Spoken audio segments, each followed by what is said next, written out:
We are almost at the end. We'll have two last things. One, Madam Hilda Peacock will summarize today's very lively discussions and interaction, and then we'll request Kaushikda to put a few lines for us.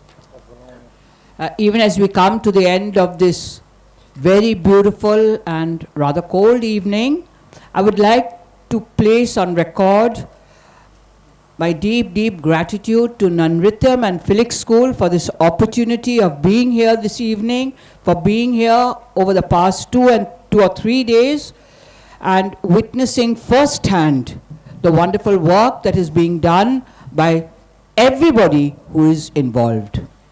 I've been asked to sum up this evening's proceedings.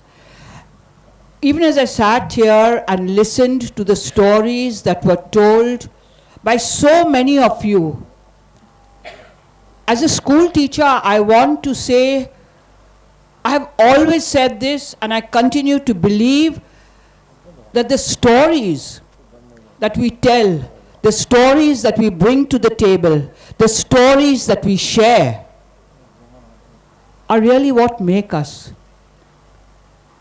They seep into us. They help us to think. We internalize these stories, and that is exactly what has happened today.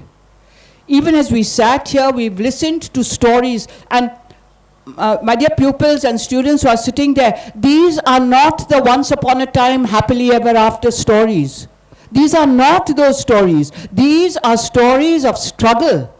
These are stories of suffering and pain, and stories that have been shared by people who come from far away, people who are pained at looking at what was once snow-capped mountains turning into black rocks.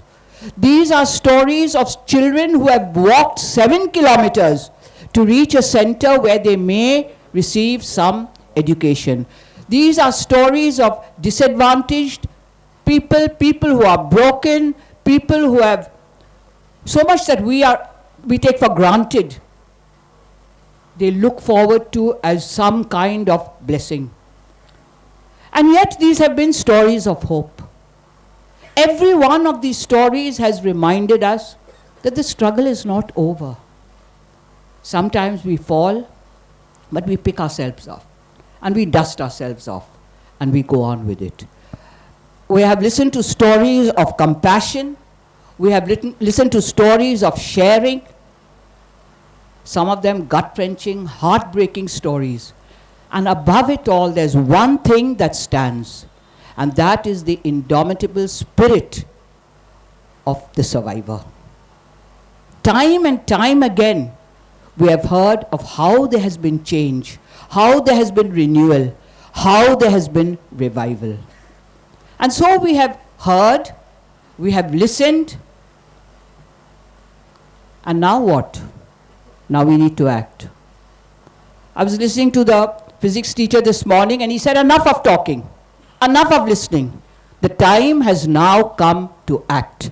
We must translate what we have heard, what we have felt, and now we must do. I'd like to conclude with the words of Emma Watson. In her famous speech, she said, if not me, who? If not now, when? Good evening. Thank you.